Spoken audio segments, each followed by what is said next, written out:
You know, all of the questions that you have about cancer that you're afraid to ask because you think they make you sound dumb? Like, if I stand in front of the microwave, am I likely to get cancer? Well, I asked those questions today to somebody who knows the answers. Dr. Joe Zundell comes on the Active Life podcast. He works in a wet lab studying all of the things that we want to know about cancer and way more that we don't want to know about cancer. We're just happy that he's doing the work so that we can get the benefit. When you listen to today's podcast, I want you to take the information that you're learning from Dr. Joe and understand that he is doing the best job that he can to give us simple answers to questions that are very complex, that have a lot of nuance to them. I asked him specifically to be as simple and ground level as he possibly can, and I think he did a great job. I think you're going to find value from it. When you listen to the podcast and you like it, do me a few little favors, please. Go thank Dr. Joe. He took a bunch of time out of his day. He's got nothing to sell. He's got no opportunity to grow a business from this. He just genuinely wants to be helpful. So head to his Instagram account, thank him, tell him it was helpful. Give him a follow.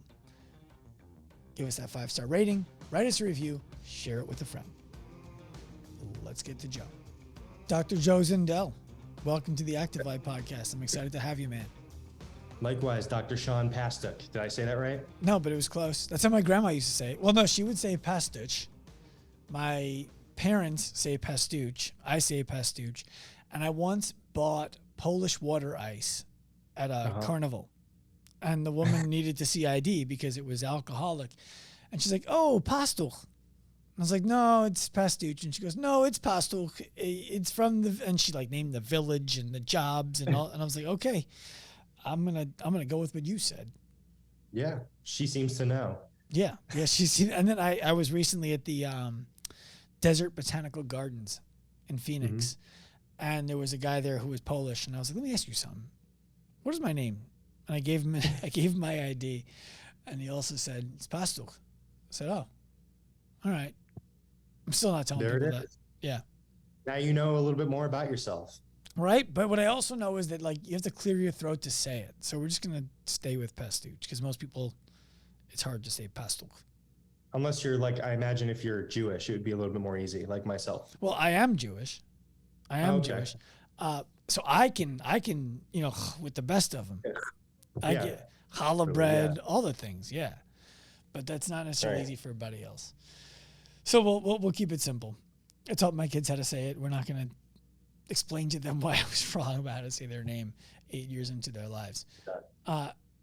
Joe, I love your social media presence, and I'm excited to chat with you today because you are a guy who takes this hyperbolic content that is all over the internet about all kinds of scientific, nonsense, frankly, in a lot of cases, and you boil it down to an understandable bite-sized piece of information. And then for the people who want more, you give them all of the depth as you go through the content. What's that? Yeah, I do my best. Yeah, well, when I talk, look, I don't frequently find myself talking about cancer. But when I am, I'm not talking to the level of knowledge that you have in any stretch of the imagination. And I imagine a lot of the things that I talk about with my friends, my family, are the things that a scientist like you who lives in the cancer world is like, oh my God, people still think these things. This is crazy. How do we help people stop thinking these things and start thinking more productively for themselves? And so I'm excited to have that conversation with you today because that's where I'd like it to go. That's where my page, that's kind of like the main goal for my page is to kind of bring things down to the street level so people can get a better understanding. Because I wouldn't reasonably anticipate that people that don't have the training that I have to be able to, have those kind of complex discussions. And it is reasonable. And I guess it's important to have empathy for people in understanding that they wouldn't realistically know what I know about cancer. So that's why I try and teach people. Well, it's a terrifying disease. Absolutely. I would argue probably the most terrifying disease. It depends. I like the two diseases that scare me the most because I've had personal experience with them, not in that I've had them, but in that people I've cared for have had them. Pancreatic cancer and ALS. Those two diagnoses to me are like, oh, I try not to even think about them as being in existence because I don't want to woo-woo manifest them. Yeah, I think that's a really good point. Neurodegenerative diseases are they're definitely with cancers, especially when you look at things like pancreatic cancers or even lung cancers. Yeah, they're pretty bad. Yeah, it sucks. It sucks. Yeah. So we're gonna dive into it.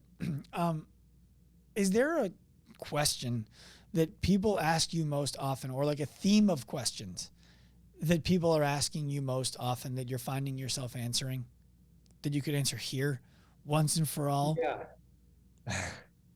It's something I've answered many times that I would have assumed would have been once and for all. Mm-hmm. And a lot of the time, I think probably one of the most frequent questions that I get is, does X food or material cause cancer? It could be sugar, could be aspartame, artificial sweeteners like aspartame. So I would say it's probably the sugar or aspartame thing is probably the most common question I get, whether or not it causes cancer. Okay. And then the second most common question is how can I prevent cancer? Mm-hmm. And so that's where a lot of the nuance comes from on my Instagram and other social media presence. So since we know people generally have an aversion to nuance, if you had to give an overgeneralized answer, and I will give you the footnote of this is an incomplete answer. Does sugar and sucralose and aspartame and all that stuff cause cancer? Like, is there a direct correlate to you taking this stuff and you get cancer more often? I wish I could keep this simple, but in doing so, I can with confidence say no, those things do not cause cancer. Because realistically, when we consider the dose of things that need to be consumed to kind of screw up certain components of our biology, whether it's, like consuming so much sugar that it messes with our liver metabolism in such a way chronically that it's going to affect our metabolism for a long period of time. Most people aren't consuming that much of a specific thing like aspartame or glucose to really cause issues. But it is associated with overeating, as an example. I've spoken about this on many podcasts.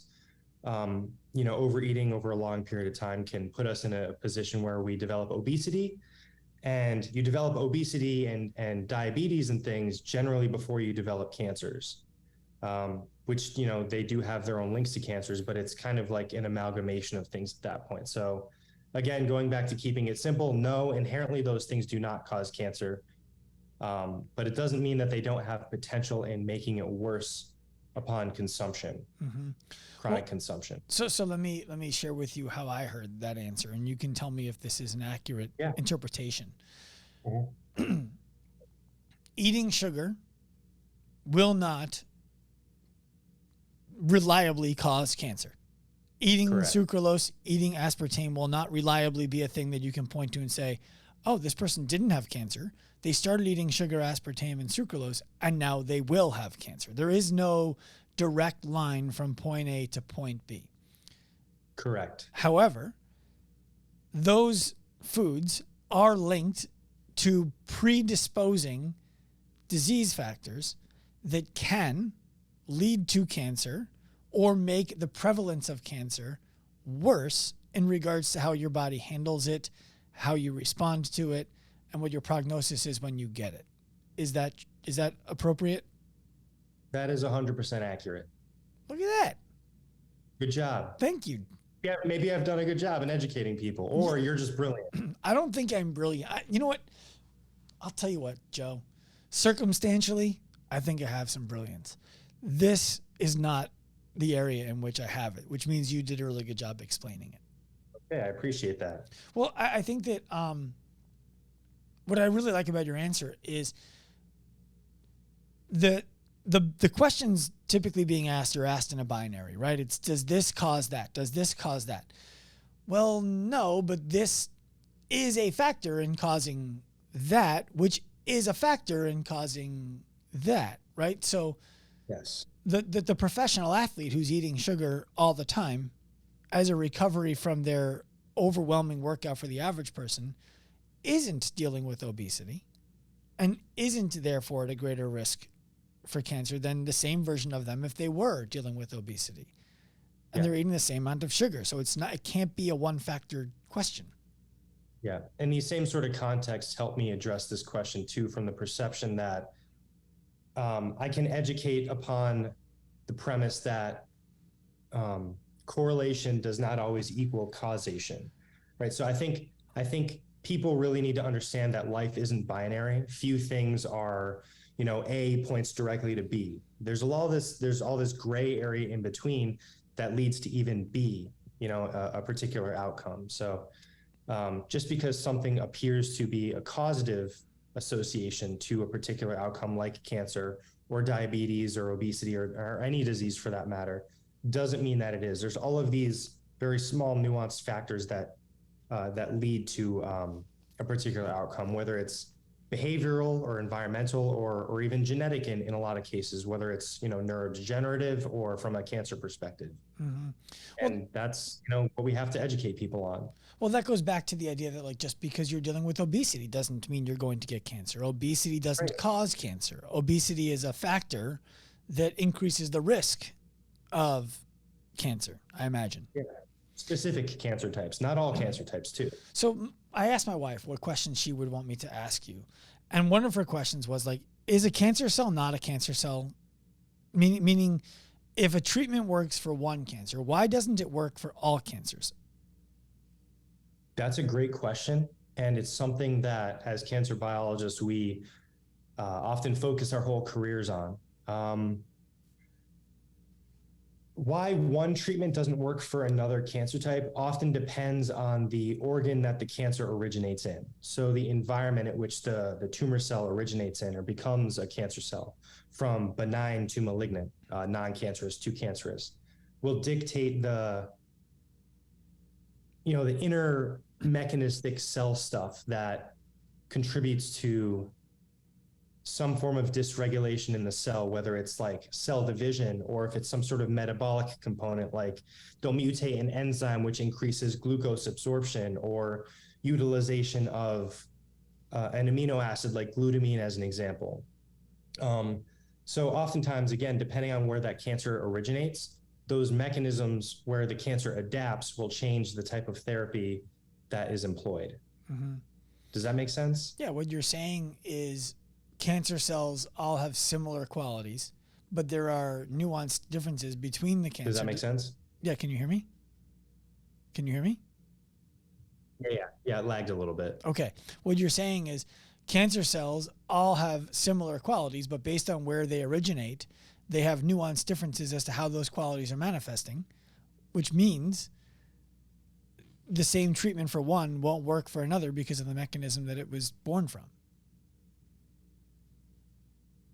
Yeah, pretty much. Okay. To keep going down that route, one of the things that I often hear about cancer is that early detection. Like that's the key, right? The earlier you find it, the better. I forget the movie. I think it was The Island, but that could be totally wrong. Where people wake up in the morning every day, they do a little finger prick, they pee into a urinal or a toilet if you're a woman, and it does a full urinalysis and a full blood analysis, and it tells you, you need to eat more of this today. You need to do more of this today. You need to, be careful of this today. And it was a futuristic movie made maybe like 15 years ago. Of course. Would that, is there not a reasonable argument for that kind of stuff to be happening where we're detecting things every day? Because if I can detect a cancer, there are certain cancers that the reason they're so dangerous is you don't find them until after they've metastasized. Yeah, and I think a really good example of that would be something like pancreatic cancer, even certain types of ovarian cancers as well, and even lung cancers. You look at the top cancers that are primarily killing most people. Lung cancer is, I think, at the top next to breast cancer, and a lot of it is because it's really hard to detect. I think about 20% of all cancer deaths are related to lung cancer. But whereas you look at something like pancreatic cancer, again, really, really hard to detect because it's, it's in the pancreas, and you generally don't have symptoms until later disease progression. There's like I think 5 to 10% 5-year survival rate if you get pancreatic cancer. So in general, it's a very scary thing to get, but I think it's somewhat unrealistic to expect that people are going to be that on top of their health to where if they did have a specific cancer type like that, they would be in a position to detect it super early. We have developed tests. There's this company in North Carolina where I just moved that I did try and get a job at. They're called Grail. And so they made a multi-cancer early detection test, and it focuses on screening of blood.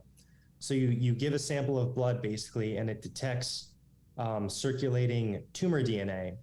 And if you have a somewhat early tumor as cancer as a progression, you can develop certain mutations.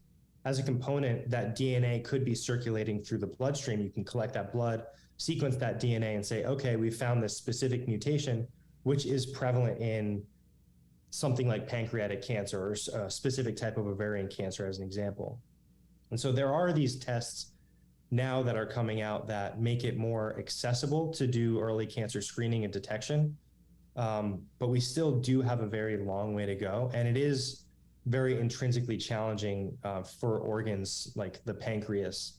We're always going to have challenges when trying to look for cancers early in pretty much any organ, seemingly independent of the technology that we have available. There's a lot of limitations depending on where the organ is in the body. Well, you said you tried to get a job there, so I can't trust their product because they didn't hire you. So there's no way that I could ever buy that product and trust that it's going to be intelligent. Yeah, no, it's actually a really good product. I've spoken about it on my page. I was also applying for a position that wasn't necessarily scientific. I'm a lab-based scientist, so I was applying for a more, I guess, managerial position. My skill set wasn't suited for it. They need lab scientists. I remember my first day of microbiology, and the teacher did a really good job. He put on the screen in the room. The reason I'm sharing this is because you work in a lab, and so this is effectively what you do every day at the most basic level. He put on the front of the room a picture of the Mona Lisa. He's like, "What is this?" Everyone's like, "The Mona Lisa." Great. Next picture. Washington Monument. Great. Next picture. And we all knew, like, state of California, right? Like, we all knew what all of these things were on the screen. Then he put them back up, and they were blurred. They were, like, distorted. And it was, what's this? Mona Lisa. What's this? Washington Monument. What's this? State of California. He's like, how do you know that if it doesn't look exactly like it is supposed to look? We're like, well, we know what the basic form is, and so we can spot it when we see it. And then he threw up another slide. He's like, what's this? And we were like, I have no idea. A bunch of pink and red and purple and blue dots. And he's like, this is a cell. And and he started to go through everything that was in it. And he's like, when you're done with this class, you will be able to identify pictures like this: disease to disease, deformation to deformation, healthy cell to healthy cell. It's almost like speaking a totally different language.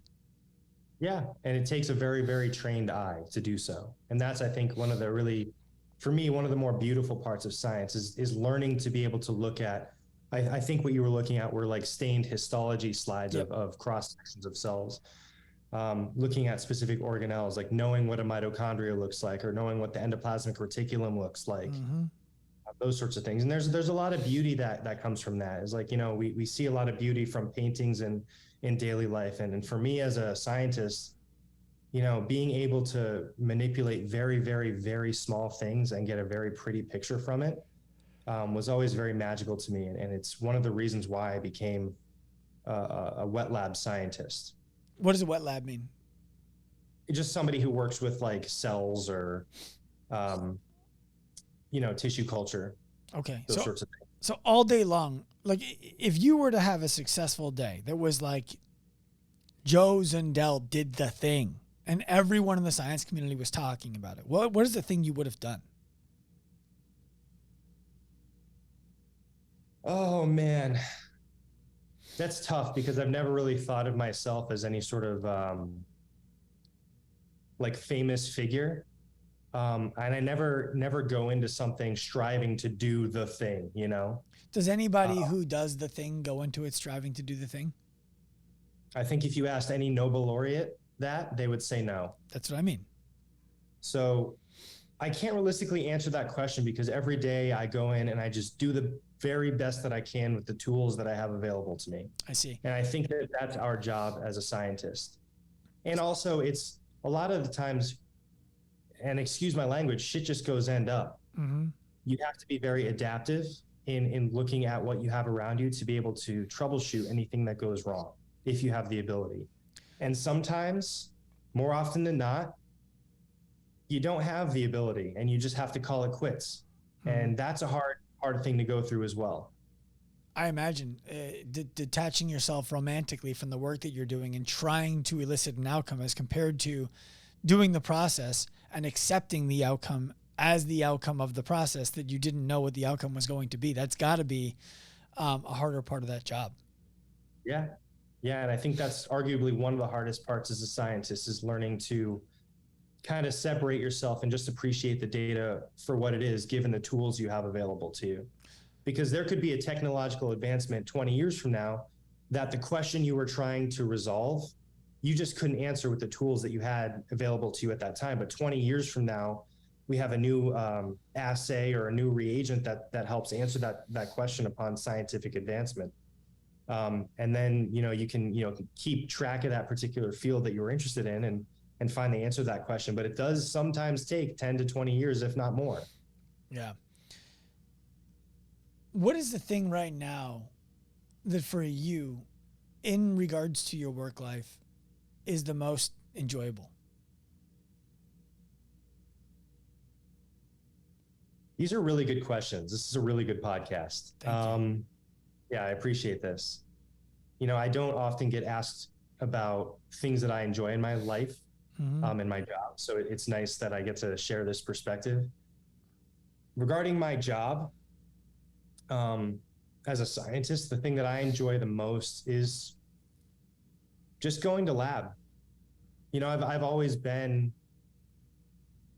loved being in a lab environment and just, pipetting solutions, playing with cells. Of course, it's in a very regimented way. Like I have a plan going into certain things. Sometimes I don't. Sometimes I can be a little bit creative. In my current job, I have to be very regulated and regimented. But for me, it's very fun to go into lab. And it helps that I'm doing something meaningful. I've tried to put myself in positions where the work that I'm doing is meaningful. And sometimes in my past, at least, it's been hard for me to do certain experiments that I know aren't going to be very meaningful.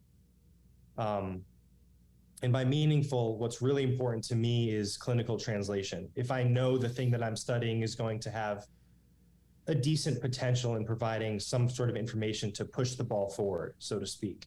Well, what's something that you would do that wouldn't have that? And what would be the purpose of doing it? Sometimes, so as we progress in our PhDs in academic labs, oftentimes you'll be given a task that is kind of sexy, right? It's fancy science to do, whether it's like a method development or it's some crazy question that you have. Sometimes you'll be given a question with very few tools that you have available to you and be almost expected to make magic. And sometimes academic labs in particular settings, you'll be pushed to get an answer, even though you can do an experiment 5-10 times and not get that answer. But you'll be forced to report very basic information that seems to suggest that what your initial intention was true. If I were to say this in a more simple manner, it's almost like, and I say this very loosely because I don't want to sow distrust in academic research, but it's kind of like stretching the truth. Sometimes you have to stretch the truth because the person that you're to your journals. Does that make sense?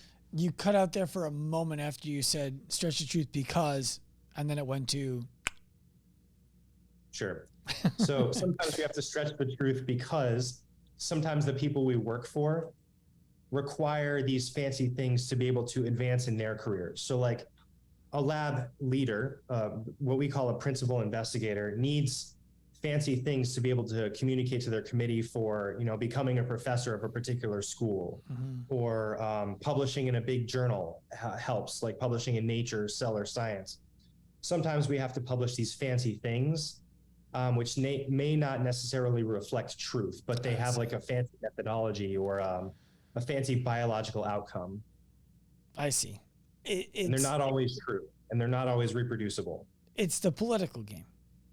It's the political game. It's wild to me that game exists within a world that is so essential for us to keep people alive. And at the same time, I understand the necessity for it because it's very difficult due to the subjectivity to make merit-based decisions unless if people can pull those kinds of things off. Yeah. And, all things considered, I've worked in very, very good labs, in academic labs. But actually, and I found this somewhat odd because once you're in academia, they tell you that industry life and biotech life is kind of like the devil's playground. Like you're selling out, so to speak. But now that I've been in the biotech and industry space, I've actually gained more trust in pharmaceutical development and drugs. Because from an academic perspective, a lot of the times at least in cancer research, the drugs that we're testing very rarely make it into clinical trials. Because there's not that much money in academia, despite the grants that we're given to do research. $200,000 in a grant, that may seem like a lot of money to do research to most people, but it goes at the snap of a finger. Right. Because the reagents we use are not cheap. You'll spend $1,000 on a tube with 50 microliters in it. Microliters. Most people don't operate in those volumes. No, that's 50 1,000ths of a. You said 5 or 50? 50 microliters. So that's 50 1,000ths of a liter. Yeah, very small volumes that you'll pay thousands of dollars for. Yeah.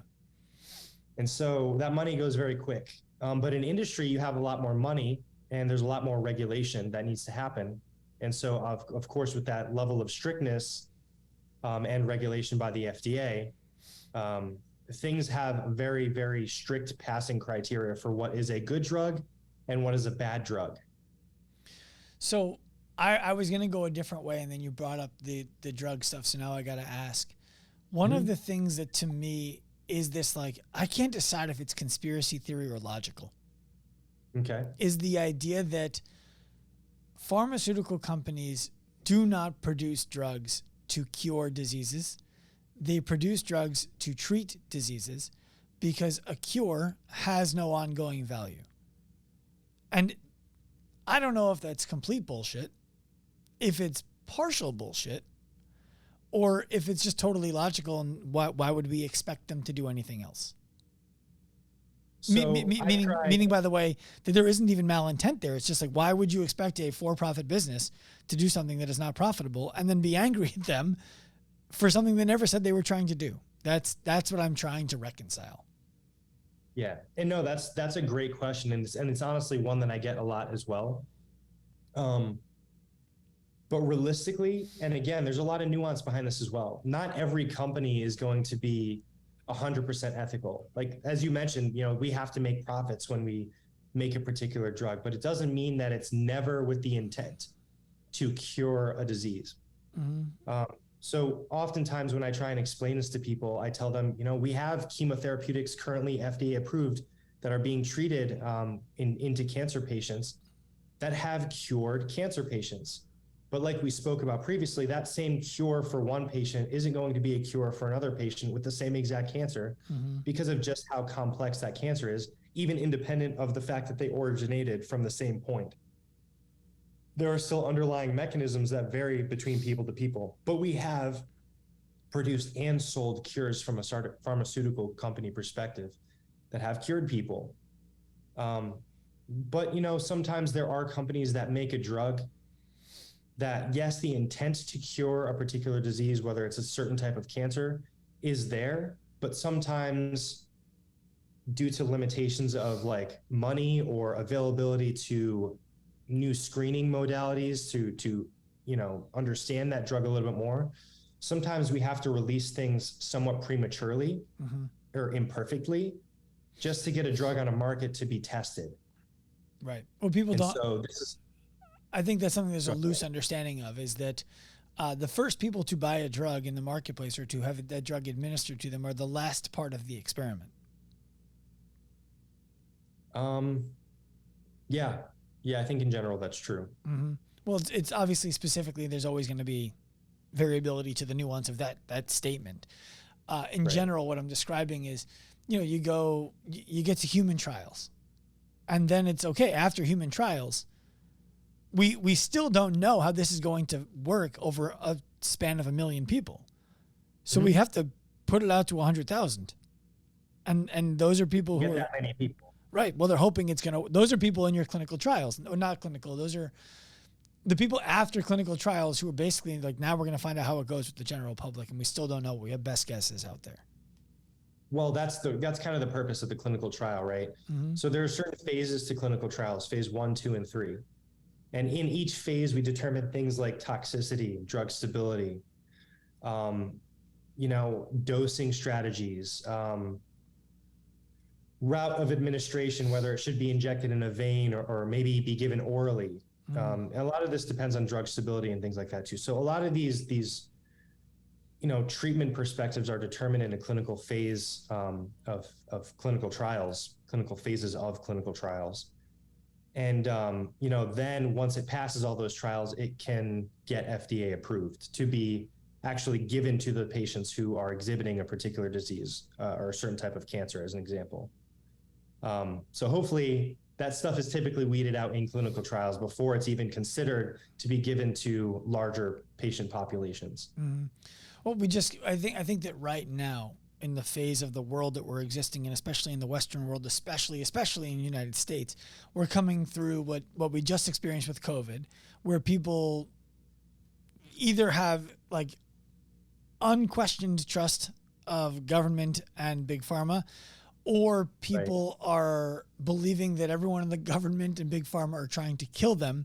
And there are very few people who are in between. I'd like to believe myself as somebody in between. I think you are, and myself as well. I appreciate that.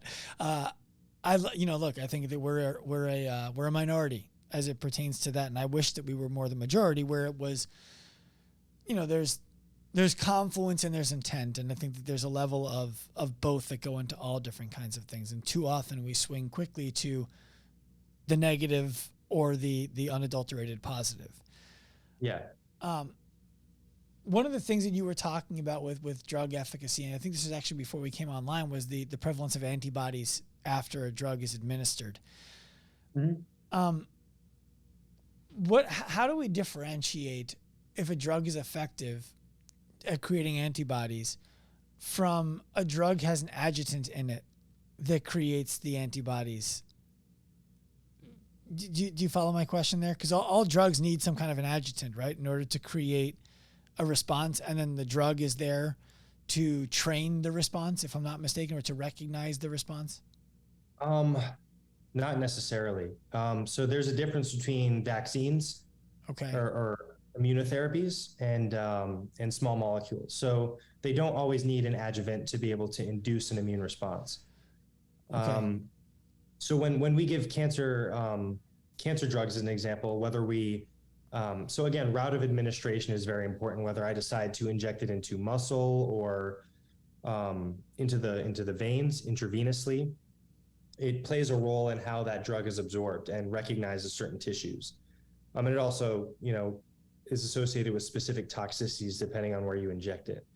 But what I was more so talking about was like, after a certain period of time, in general, most drugs that I inject, especially immunotherapies of the antibody type, your body will break down those things and develop an immune response against it. So sometimes people will develop, quote unquote, resistances to a particular drug because you can inject that drug into them with the intent to treat the cancer, but their body has made antibodies against that particular drug, preventing it from working. Okay. That's one mode of resistance to a drug. Okay. I'm following you now. That makes sense? It does.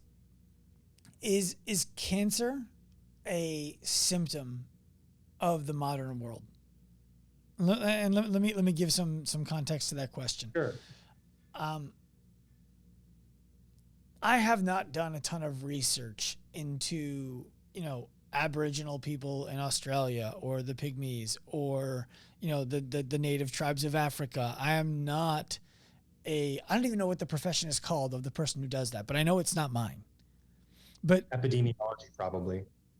Maybe. I think it's even like, if we're taking the disease out of it, it's like a sociologist of sorts who specializes in, tribes who still live their ancient way. It's not what I do. I know that.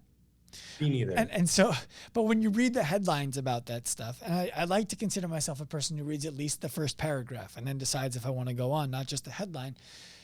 It seems as if we're bombarded with, these people don't get cancer, right? Like, they went into the Amazon, they encountered 20,000 people.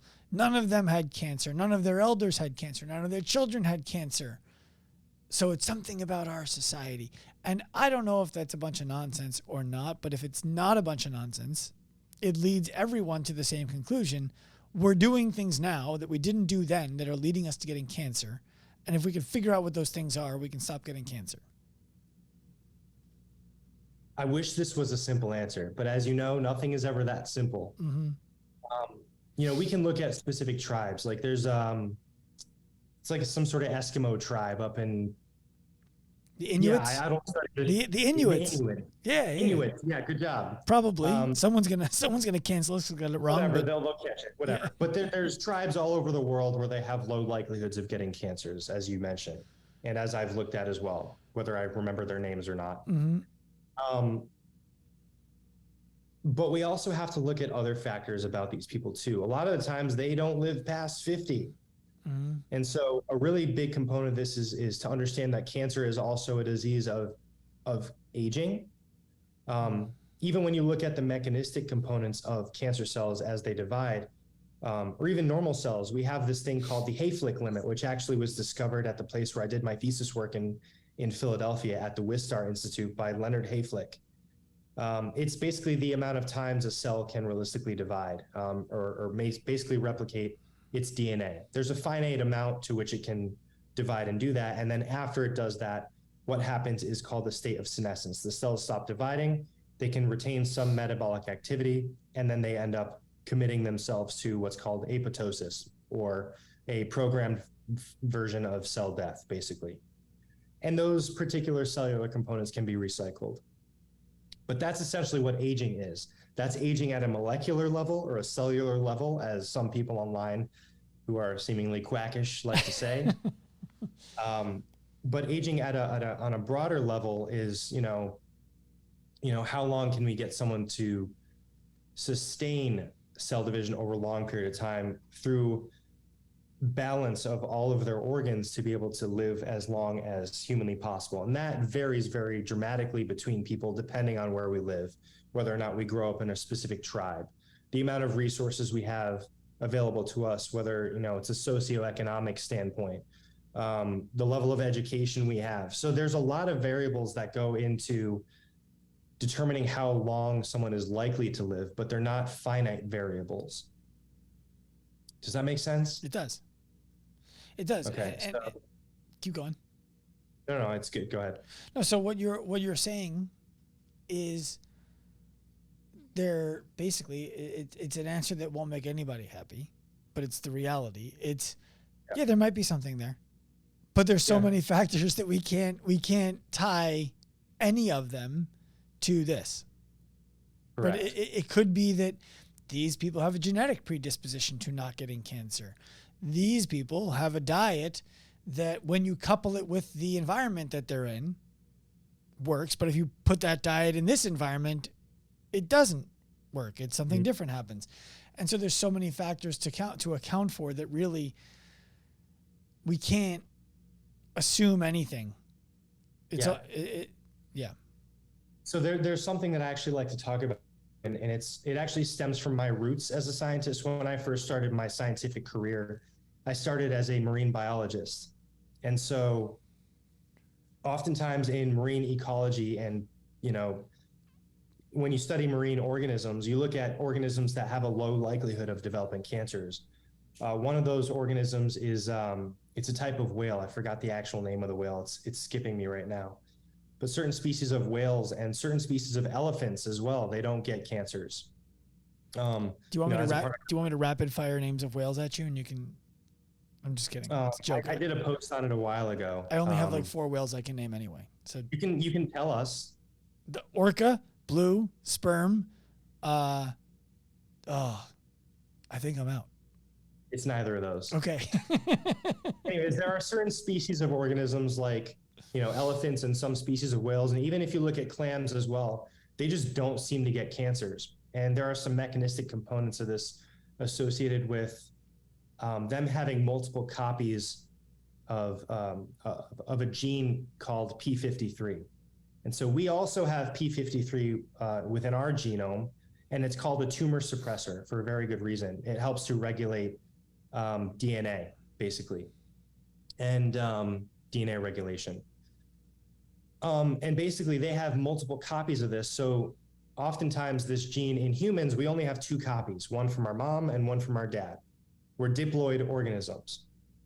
But whales and elephants have multiple copies of this. They're frequently mutated in humans, but if you have more than 2 copies of it, you're not necessarily relying on only one other copy.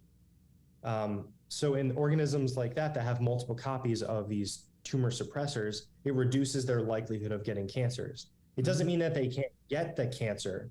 They can get a different cancer, but they may not get a specific cancer that's associated with something like P53 mutation, which in the context of human biology is a lot of cancers. Yeah. Think about 50% of human cancers have some form of a P53 mutation in it, which leads to some bad things down the line as cancers develop. But, you know, oftentimes I try and explain to people that, you know, again, this is very complicated, that there's a lot of genetic components associated with, you know, why some people are more predisposed to getting certain cancers and others are not. Mm-hmm. But we're all humans, so we have to compare these things to our own species. We can't make those same conclusions when examining other species. We can understand mechanistically why other species don't get those specific cancers by looking at our own genome, but they're not realistically going to apply to us unless we evolve millions of years to look like and genetically be similar to that animal, which we've evolved away from. Mm-hmm. That's an impossibility. Right. We have different problems that we no longer deal with.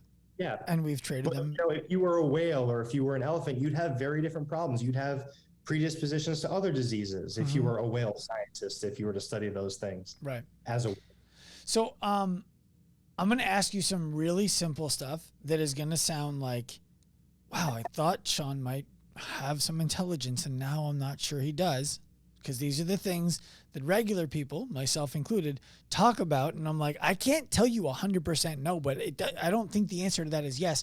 And then I want to bring it back to how some of this stuff makes you feel when you see it online. So I want to ask you.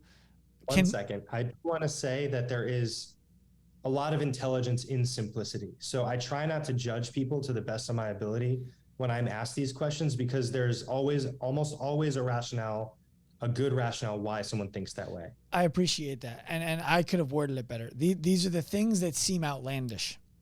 And in general they are, but in a very reasonable way. Right.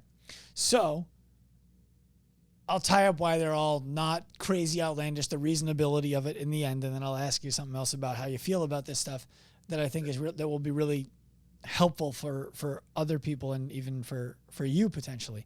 But can the following things make it more likely for me to get cancer? Can they, or are they likely to? Let's just say, are they likely to? Standing in front of the microwave. Not likely. Okay. Standing next to a router. Not likely. Living under power lines. Not likely. Eating a bunch of fish. A little bit more likely, but still not that likely. Okay. Creamer in my coffee. Not likely. Um, Well, no, if it's not pasteurized, so wait, pasteurized is better or non-pasteurized is better? you want to drink dairy that has been pasteurized Why? because it's sterile. You don't want living microbes in the things that you're consuming because it could lead to infection. Okay. So what about microbes that are in things like prebiotics and probiotics and yogurt? So there's a very big difference between microbes that already colonize your gut and help you digest food, and microbes that that can cause harm or dysbiosis. Got you. So, Yeah. so you're talking about like the parasite that lives in the milk that wasn't killed through the pasteurization that I drank and now Or a lives in. parasite or a fungi or some form of bacteria. The same is true with meat products. Okay. For example, like, not to go on a tangent here, but there's a lot of different strains of E. coli. Mm-hmm. Some strains of E. coli can cause such bad intestinal distress that you'll probably just want to like kill yourself. It's horrible, absolutely horrible. It makes you throw up and shit yourself at the same time. Absolutely horrible. But there are good strains of E. coli that help you digest food. You just don't want the bad one in your gut. Right. I follow you. Yeah, those are specific bacterial types. Puking and shitting at the same time makes me think about, like, is it possible to sneeze and fart at the same time and not shit? That's a totally, it's not a question for you. It's just it's a question I've pondered. Something I hope to never experience. Yeah. Okay, going back to that. To wear suntan lotion or not to wear suntan lotion? To wear suntan lotion. Does it matter what? To wear sunscreen. Go on. UV protection is very different than tanning lotion. Okay. So radiation is bad. That comes from the sun. Our atmosphere does a pretty good job at filtering a lot of harmful radiation out, but some of it does get through the clouds, which also helps us sustain life through a lot of different things. But too much exposure to UVA and UVB radiation can damage our skin cells, which increases likelihoods for certain things like melanoma and other skin cancers. So is there is there like a happy zone between walking around looking like a ghost and walking around with oil meant to accentuate the sun that's hitting your skin? What do you mean by that? I think we all know a person who, when they show up to the beach or to the pool or whatever, they just lather themselves in so much of this stuff that they look white. And then as soon as it starts to evaporate, or absorb, they put more on. So they just look white like a sheet of paper all day long. That to me seems unhealthy. And you're talking about sunscreen, like SPF protection. Yeah. I wouldn't say it's unhealthy, but you know, so for example, me as I can use myself as an example. I'm Italian Jew. I have a lot of moles on my skin as I've genetically inherited. And so I have a relatively higher likelihood than some people to develop certain things like melanoma. So when I go to the beach, I don't lather on a ridiculous amount of SPF. I put on enough to cover, you know, the parts of skin that are being exposed if I'm going to be out in the sun. And when I, you know, can start to see my skin getting a little bit red and starting to burn, you can even feel it, I'll apply more. But I won't apply such a dubious amount or an extreme amount that looks absolutely white and absurd. So it's okay to tan? It's enough to absorb. So it's not okay. It's okay to tan. It's not okay to burn, or is it tanning even too much? I think a lot of people don't realize that you can, and you tan while wearing SPF. So the ability of your skin to absorb sunlight is different than the ability of your skin to deal with radiation damage. Okay. So producing melanin in the skin is different than dealing with DNA damage due to radiation interacting with the skin cells and damaging DNA. So how do we know if we've gone too far? I need you to help me with my wife. Okay. She's Does like, she get absolutely burnt at the beach? No, she's good. I feel like she's probably doing the healthy thing. But she's like, before we leave the house, put the lotion on. I'm like, I'm not putting the lotion on before we leave the house. And if I get to the beach and I don't feel like I'm burning, I'm not putting the lotion on at all. And she's like, you're stupid. You should put the lotion on. I don't want to deal with you when your skin gets messed up later in life because you wouldn't put lotion on when you were in your 30s. You know, maybe this is a wife thing because my wife says the same shit to me. Mm-hmm. I think, you know, coming from a cancer biologist perspective, this is going to sound a little bit crazy coming from me. I don't put on sunscreen when I leave the house, but I now wear an SPF protecting facial moisturizer. Okay. That's it. When I go to the beach or when I know that I'm going to be under prolonged exposure of the sun, I'll put on, you know, SPF 30 plus sunscreen. Okay. So are the SPF like 873s just marketing? Yeah. Okay. So it only very minimally gets better after SPF 30, 35-ish. Okay. But it's like, it's still good. Like it goes up, but it's like from 99% to 99.1%. Right. There's a little bit more protection, but it's not necessarily worth the money that you're paying for that extra 5 to 20 SPF, or in some marketing cases, 100. I understand. I'm tempted. I think there's also a chemical limit to how much SPF you can reach, and sometimes it's just lying. I'm tempted to ask how it works, but I don't want you to answer that. People can Google it if they're curious, because it feels like a you're rubbing on like a force field, but that doesn't make any sense. So there's a mechanism there. Kind of is. Yeah. Yeah, it kind of is. We'll keep it simple, but it kind of is a force field. It helps to deflect ultraviolet radiation. Okay, I see. So ultraviolet, it's based on the electromagnetic spectrum. So instead of absorbing into your skin, it's deflected. Got you. It's like putting a mirror on your skin to bounce out. Kinda, yeah. Okay. Even if you can't see it. That's how radiation works. You can't see it. Ask the people at Chernobyl. I don't know any of them. Exactly. Most of them are dead because they got cancer, really bad cancer. Good documentary though, or not documentary, but like show. HBO show. Yeah.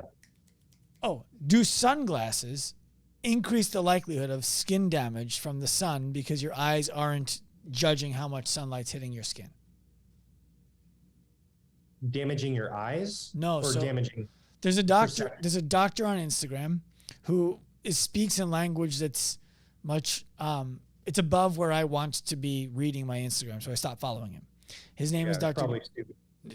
Yeah, maybe. His name is Dr. Jack Kruse, Kruse. Anyway, his whole thing is part of his whole thing. That would be an exaggeration. One of his things is if you wear sunglasses, your eyes are measuring the radiation, like the UV rating from the sun, and they're going to help you to naturally protect your skin. And if you wear sunglasses, your eyes don't get any of that input, and so your skin's more likely to burn. No, that's absolutely not true. Okay. I appreciate it. I wish it was, but no. That's honestly, like, I can't logically wrap my head around why that would even be applicable. Listen, your eyes, it's not like you have some sort of bionic ability to where your eyes will somehow change the metabolism of your skin to be able to protect you from radiation. Listen, I'm the messenger. So no. Absolutely not. Perfect. Much appreciated. What about like hair care and skincare products that are chemical laden? Chemical laden? What do you mean? They're not naturally like it's all like, yeah, that was a bad question. I get where you're going. Let me see if I can summarize where you're going. There are a lot of chemicals in, whether it's sunscreens, moisturizers, a lot of makeup products, typically marketed towards women, that people are concerned whether or not they put it on their skin, it's going to lead to some sort of health issues. Yes. Is that where you're going? Yeah, there's all these companies now that are like, I'm this free, we're that free. And then there's a website that you can go and see how dangerous is your product, all that kind of stuff. There are again, this is not my area of expertise. There are people within specific fields of cosmetics that study this a lot better than I am, and I do. Lab Muffin Beauty Science is one of her Instagram page. She delves into this. My friend Olena Belay delves into this on Instagram. There are skin products that aren't necessarily healthy because they're not natural to your skin, but the level of danger that a lot of them have is minimal to none. Okay. But they can provide better, I guess, expertise to guide people in the right direction towards skincare products and cosmetics than I will ever be able to. I follow you. You're not going to give us makeup tips today. I understand. I wish I knew. Trust me. It's okay. I'd look a lot more beautiful on this Zoom meeting. I think you look great. Thank you. Appreciate it. Do you see my crazy ass cat in the background? Yeah. It's kind of like a screensaver. Yeah. Nice. It's good. Okay. So here's the question about you and the way that you interpret all of this stuff.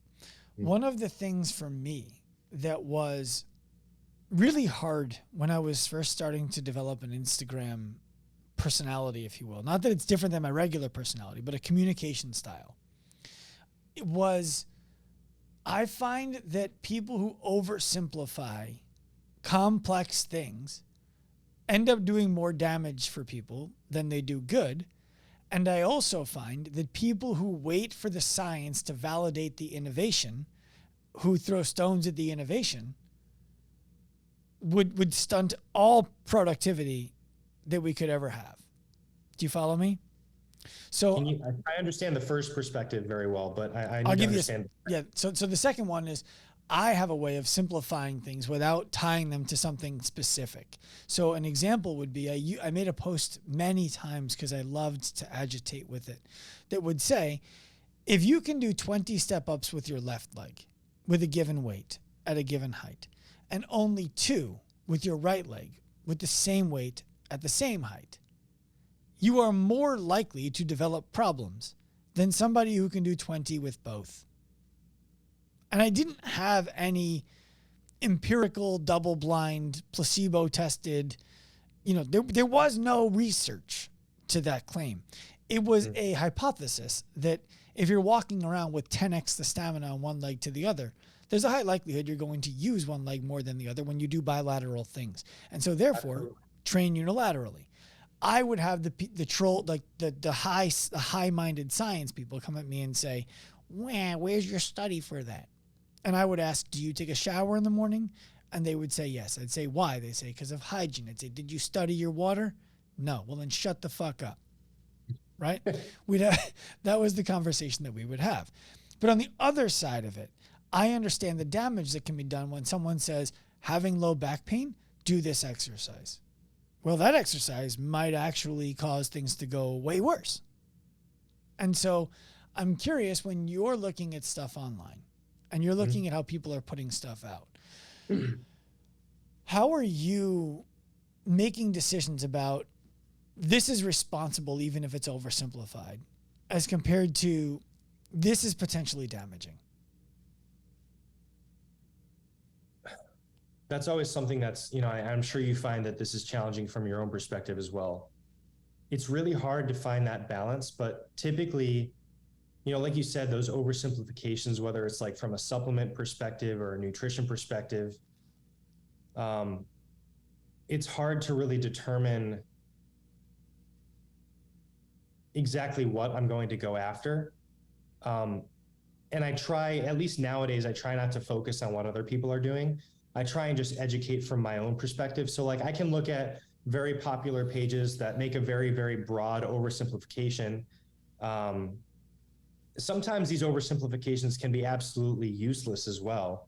Or somebody can say it in the same way over and over again and get a lot of, I guess, Instagram clout for it. But like I said, I've really just tried to focus on my own things that I can control and try not to worry too much about what other people are doing. Sometimes I will, however, take those oversimplifications and think, how can I make this better?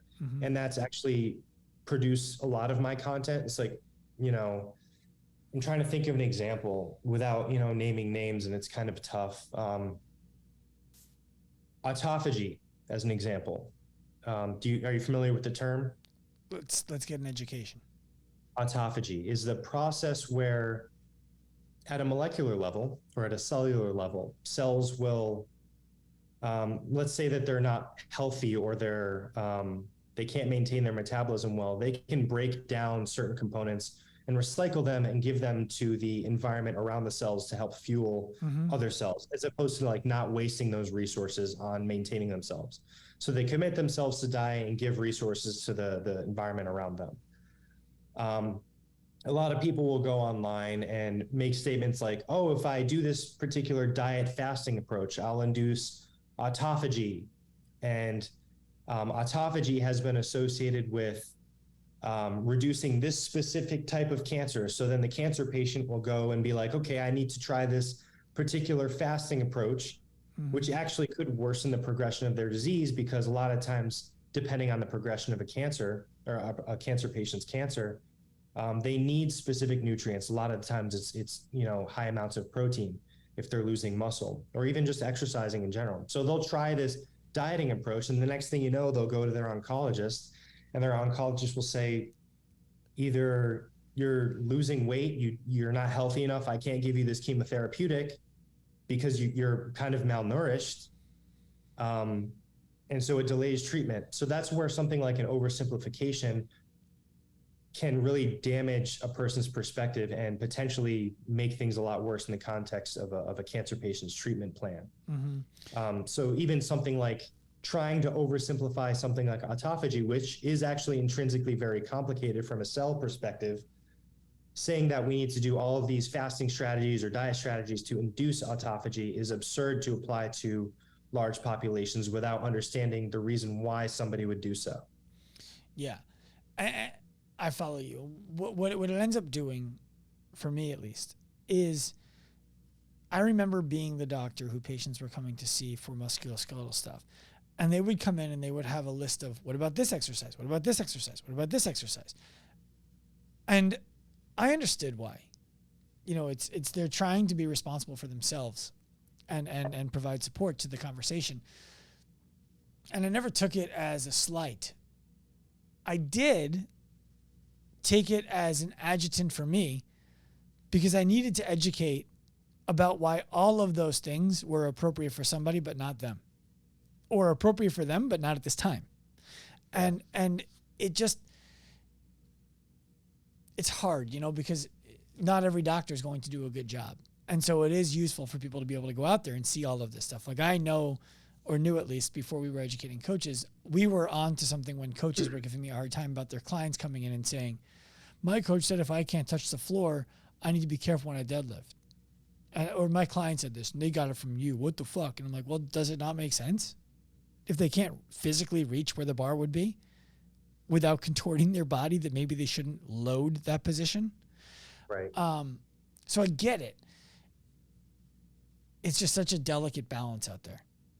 Yeah. I mean, and again, that's something that I try and display to people, that things aren't binary. There's a certain level of context that people need to understand to make more impactful choices about, things they do regarding their health. Yeah. About 3 years ago, I think it was now, I had Kelly Gores on the podcast. I don't know if you know who Kelly Gores is or not. I don't recall. You'll have some thoughts. She made the documentary Cure, or Heal documentary. And on the documentary, she had a wide array of scientists, doctors, lunatics, all talking about different ways to heal. And largely they were talking about cancer, right? So in her movie, where everything from people who work at like Pfizer, and I could be wrong about that specifically, but you understand the premise, to the medical medium. They were all on this thing. And one of the through lines that I actually, like when I watch something like that, I don't throw everything out and I don't accept everything as real. But I look for through lines. And one of the through lines that I did see was that a lot of the people on there were talking about the mindset of the patient when they have cancer, right? So do you believe you're going to get better? Can you picture your cancer cells getting smaller? All of those kinds of things. when combined with proper treatment, can reduce the likelihood of cancer or cancer severity.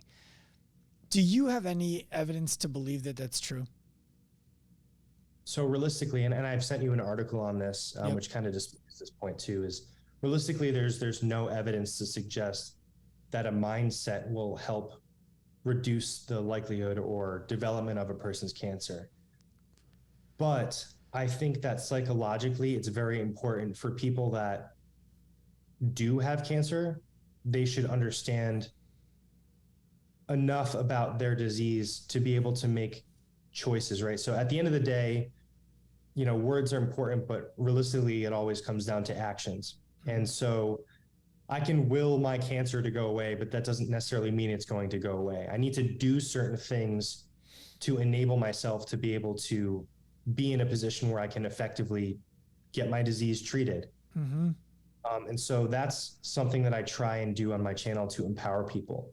And I think a lot of that can be done by just trying to keep things as simple as possible while displaying the complexity that goes into these, that even if, and it's a big if, and it's something that happens often, even if, I go into my treatment with a good mindset and I have a good support group of people around me, because support group is also important psychologically.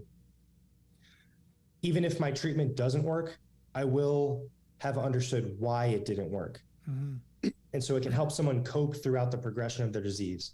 So they'll understand that it's not just a binary thing. It didn't work because I didn't do that fasting approach that the medical medium said. Mm-hmm. It didn't work because I didn't drink that celery juice. It didn't work because I didn't do autophagy.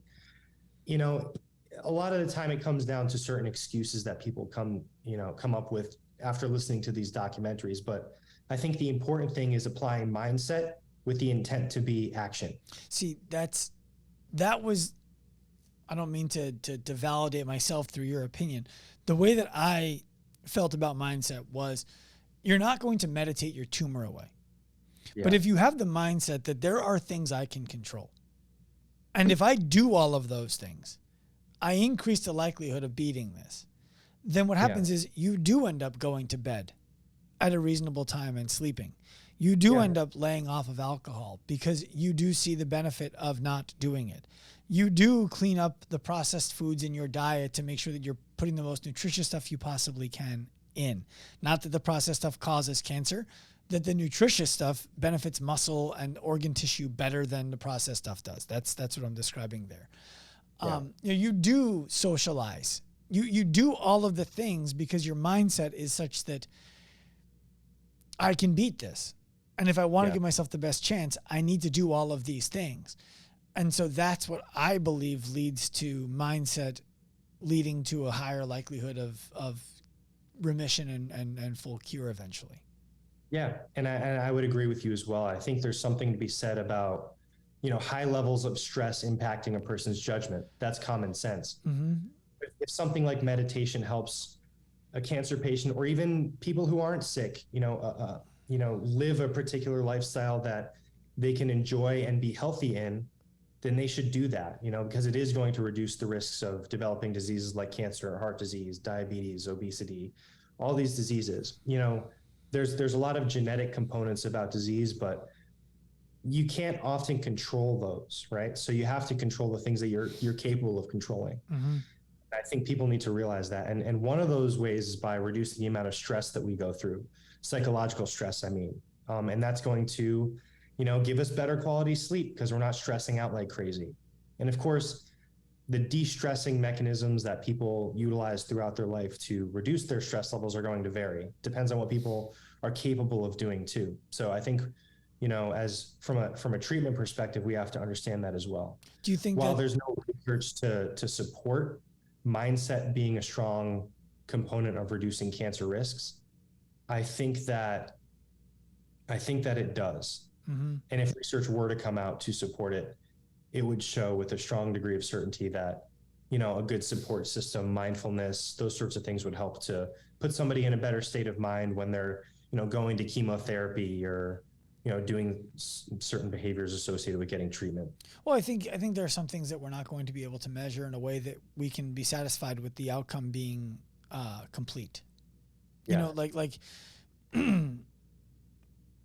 if you go into the doctor's office and you shit on everybody in there, does that make you less likely to get well? Probably not in a measurable way, but if you do it over the course of years, probably. There's just less incentive to help you. Yeah. But can we measure that? Probably not. And that's, I think that speaks to what you were describing. I left a few things out. Go ahead. No, I think that a lot of this also speaks to your business model too, because if I'm understanding correctly, you also try and enable certain business owners to provide an appropriate environment for their chosen demographic. Yes. And I think a lot of this comes from understanding the mindset of the people that they're intending to help. Mm-hmm. For sure. So I think the same premise should be from whether I'm somebody who's sick expecting to get treatment, or whether I'm a doctor expecting to treat somebody else. I should apply those same mindsets to help people in my particular environment, and that's going to vary from place to place. Mm-hmm. I left a few things off of my my rapid swings there, and people will kill me for it. Cell phones. Cell phones. They giving us Do cancer? they cause cancer? Yeah. No. Okay. What about like shift work? So people who work nights. Shift work has relatively higher likelihood. Why is that? My wife, the circadian biologist, would tell you that shift work it basically messes with human physiology in such a way where it increases our likelihood for pretty much all diseases by messing with essentially our metabolism of the things we eat. Humans, we're supposed to physiologically, we'll wake up in the day, we go to sleep at night. We're diurnal animals, not nocturnal, right? So those specific light cues, nutrition cues, all of those things need to happen within a certain time frame during the day to be in accordance with how we've evolved over time as humans. And so if we go against that by working chronically, again, keyword chronically, under the night shift, like hospital workers, police officers, a variety of different professions, firefighters, I could keep going. McDonald's workers, all these things. They increase their likelihoods for offsetting those mechanisms that maintain our normal human metabolism. And so if you go under chronic periods of time, not following your physiology, you increase your likelihood for pretty much all diseases. So shift work, strong likelihood of not only predisposing you for cancer, but you're more likely, I think, to get something like diabetes or obesity before that. Interesting. Joe, you've been a really gracious guest, answering all of my questions with really good, dense, thorough answers. Is there anything that I did not ask you that you think would be valuable for the audience to know? And of course, the answer is yeah. There's a million things the audience should know. But yeah, anything... there's a million things to talk about. But I think one thing that I also tell my audience is that it's important, to control what you can. I've mentioned controlling the controllables, but I think it's also important, like I said, quality sleep we just spoke about in terms of, maintaining healthy human outcomes. But also exercise is very important. So one thing that I often try and tell, the cancer patients that follow me as well, and even just regular healthy, quote unquote, people, we have to all find consistent exercise that we can do over the long term without, injuring ourselves, but it has to be something we enjoy. And, these exercise plans are also being shown to help cancer patient outcomes as well. So I think that, one of my other goals on my page is to try and promote as many people as I possibly can to just exercise even a little bit more. Instead of sitting down all day at your desk, stand up a little bit, walk around, do something. It's always better than nothing. Love it. Joe, where can people find you? On Instagram, and I now have a Threads account. Ooh. So that's helpful. It's basically Twitter. I don't have a Twitter because I got banned on Twitter for reasons I can't understand. Nice. Congratulations. Yeah. Yeah, it was a long time ago. I do what I do on Threads, what I did on Twitter, which is share scientific articles and PMIDs. Mm-hmm. Back in the day, Twitter didn't like that. So now I'm able to do that again. So now I have a Threads account. You could probably get back on Twitter too if you wanted now. I can't. So I was permanently banned. Literally, you can't make a new account because they banned my IP address, and I guess they have a way of tracking my location. That's impressive. Yeah, it is impressive. I'll send a letter to Musk. We need Joe Zundell on Twitter. I don't care enough to be a part of that shit show. No offense. No, none taken. I don't own it. Thank you for coming on the show. Much appreciated. Thank you again for having me. I really appreciate it. And it's been an honor to be here. You're welcome. I hope you enjoyed this episode of the Active Life podcast. Please remember, give us a hand, rate it, review it wherever you listen to shows. We are on a mission to humanize the healthcare industry by professionalizing the fitness industry to empower the individual to live a life unlimited by the way that their body looks, feels, or performs. If you are inspired by that mission and want to jump on the wagon, find us anywhere. Active Life Professional on Instagram, Active Life RX on Instagram. Come to me personally at Dr. Sean Pastuch. We want to welcome you onto the train. We want you to be a part of the mission. We want to offer you the opportunity to pursue this right alongside us. We're inspired by your effort, and we hope to help you in your journey. Turn pro.